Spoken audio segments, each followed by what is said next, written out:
Yeah, 1, 2.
Well, good morning. This morning, we're going to provide an update on what is a significant but not yet a severe weather event hitting the Commonwealth of Kentucky, and that's the impact of Hurricane Helene.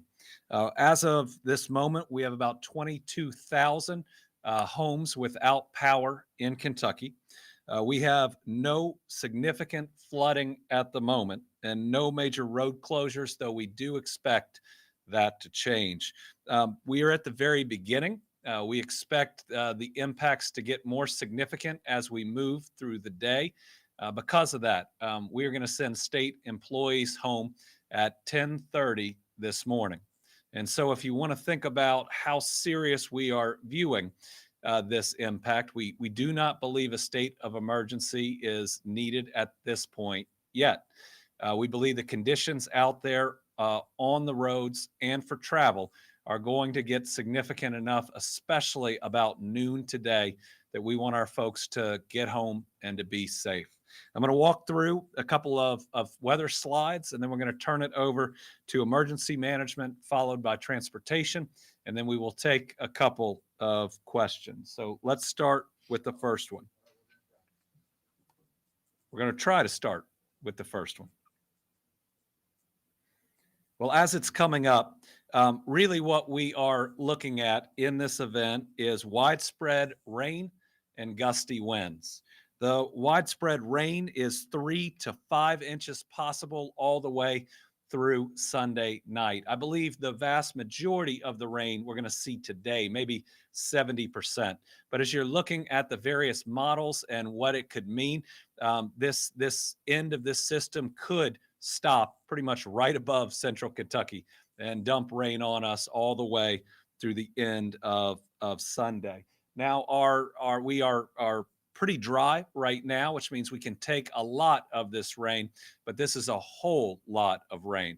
And so our biggest concerns are flash flooding in certain areas. We've certainly seen that as Hurricane Helene has moved up through the United States. And it's really important that when that happens, that you do not drive through that water. Remember, always turn around. So this is the first slide. It gives you an idea of what we are looking at and the fact that all of Kentucky is under at least a 15% chance of flooding from the rain that's coming. The rain's going to be really heavy at times, especially moving through the afternoon.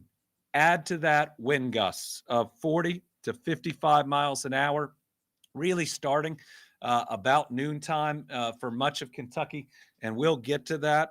So just think about the fact that heavy rain and gusts that could potentially reach 60 miles an hour can be very treacherous on the roadways. That is enough to move most cars. That's enough to move some tractor trailers. So one of the reasons that we're sending state employees home a little bit early today is not wanting them to be on the roads during that period of time. If you do choose to do that, be careful. No texting, no phone calls. If you're out in the middle of this, we need your 100% attention while you're driving for your safety and for the safety of those around you.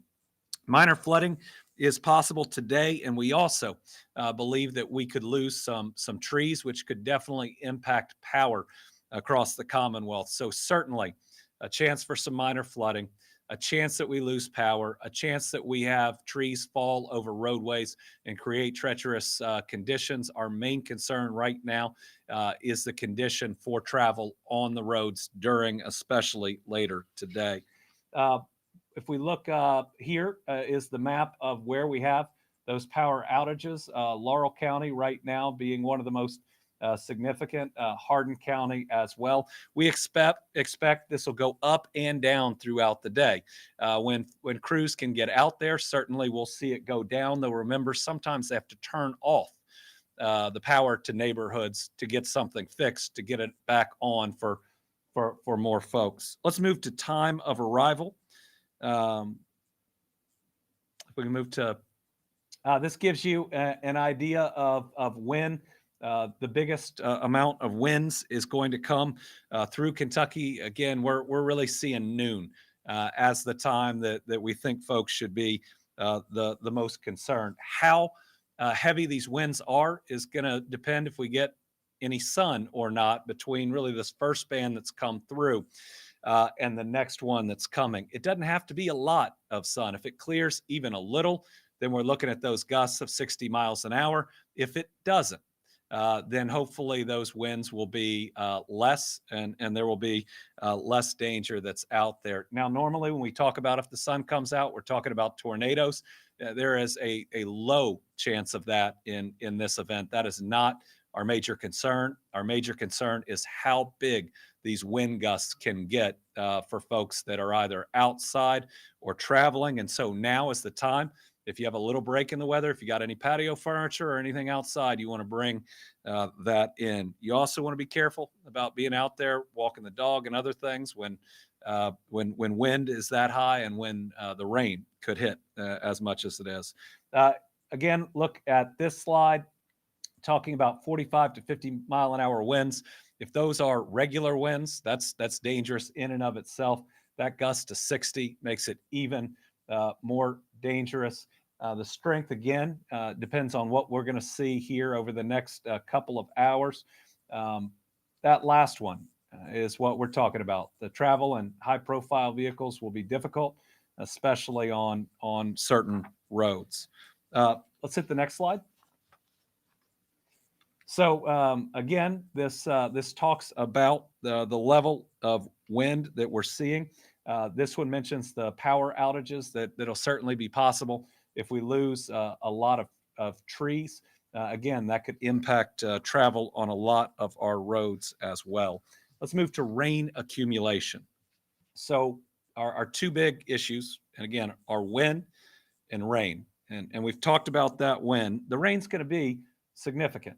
That doesn't mean, given the drought that we've had, that we're going to have flooding, and we don't currently expect widespread flooding. But remember, this is the remnants of a hurricane that's hitting us, and I believe that we all ought to be humble enough to know that this forecast can change, and that we may need to get additional information out there as it goes.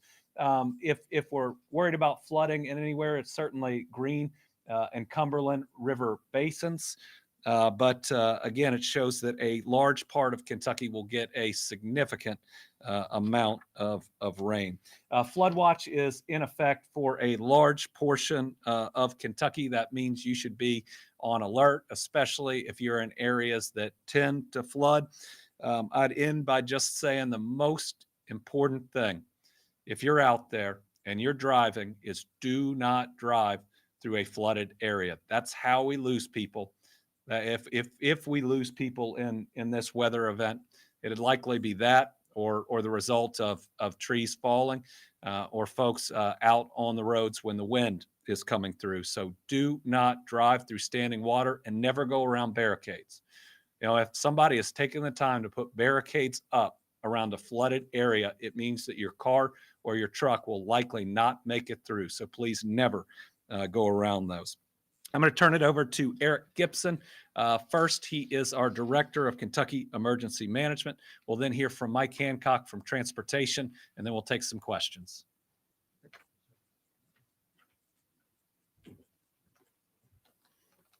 Good morning, and thank you, Governor, for the introduction. And the information that you've shared with the viewers today. As we, discuss this event, that it's an incoming storm and we're starting to see the effects of this hurricane. It's good to know that we have made these preparations in advance of this storm. We knew this storm was coming.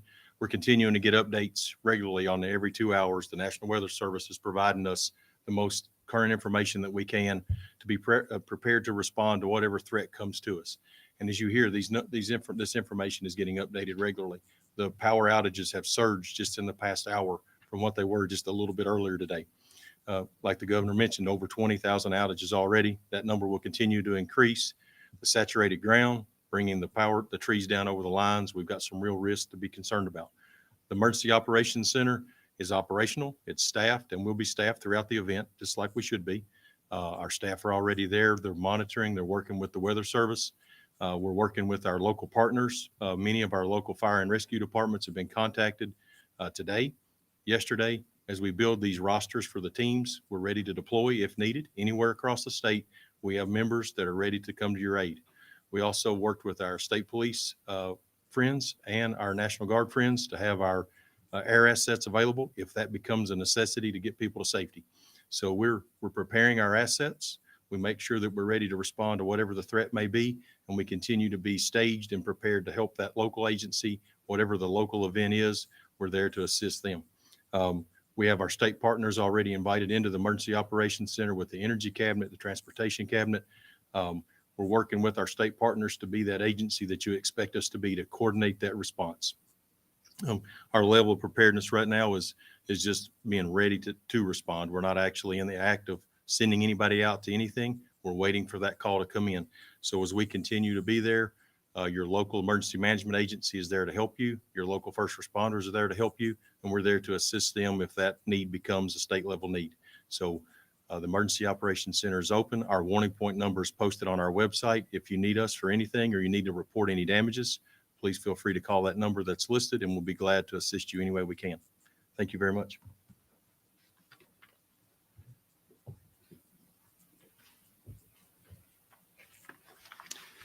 Thank you, Governor. Thank you, Eric. This morning, Team Kentucky is proud to have some of the best public servants around who are ready to spring into action to keep everyone safe. Like you, our state transportation staff has been monitoring the weather, and our crews have been prepping equipment and chainsaws to help with debris removal to keep roads clear. They're on standby to see how the weather unfolds and will respond as necessary to keep traffic moving on state routes for emergency responders and for travelers. With high winds, the threat of downed trees and power lines, as well as flying debris, is high. These can all pose roadway safety hazards. If you can avoid travel when winds are high and rainfall is heavy, please do. This will give the crews and first responders the time and space needed to protect the public. I want to just quickly reiterate something the governor said a minute ago, especially if you're out on the roadways. Be respectful of the large trucks and other vehicles that are out there with you. The wind can blow them around and create situations. So just make sure that you are keenly watching the environment around you as this unfolds today. If you must travel today, please remember, never drive through high water, as only a few inches of water can float a car. Turn around and don't drown. Take it slow. Avoid hard braking. Hydroplaning most often occurs when a vehicle is driving too fast in wet conditions. Keep your headlights, keep both hands on the wheel, and keep a safe distance from vehicles around you. Never touch down utility lines or try to move trees tangled in those lines. If you encounter a dark traffic signal, treat the intersection like a four-way stop. Secure your load. Make sure any items you're transporting have been securely tied or covered. And be mindful of debris remaining alongside roads. Crews often move debris to the right-of-way to make a clear path, and will return shortly to clean all of that up. Urge everyone to stay weather alert by monitoring weather forecasts today. And finally, check traffic on a navigational app like Waze or on the KYTC website at gokentucky.ky.gov. Now I'll turn it back over to the governor.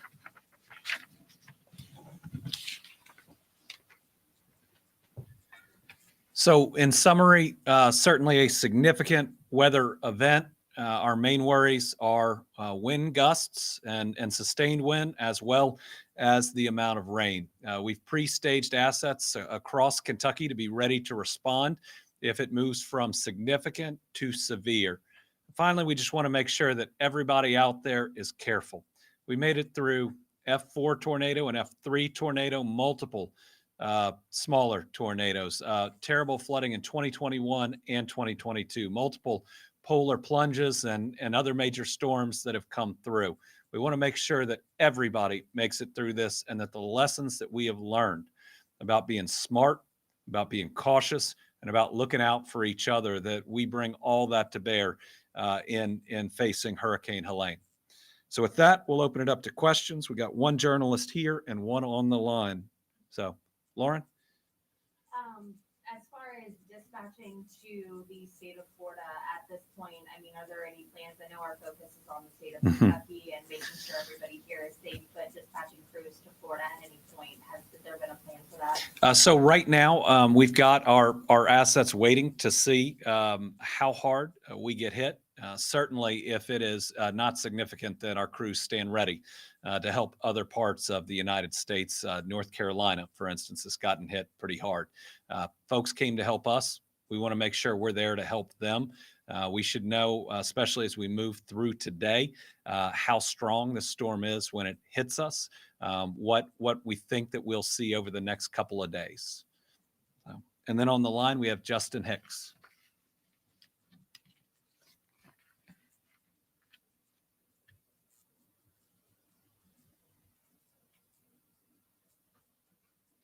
Okay, we'll get Justin's question answered offline. Thank you all. Everybody be careful out there. Remember, this is going to extend probably through Sunday. Be safe. Take care of those around you. Let's make sure everybody gets through this one. Thank you.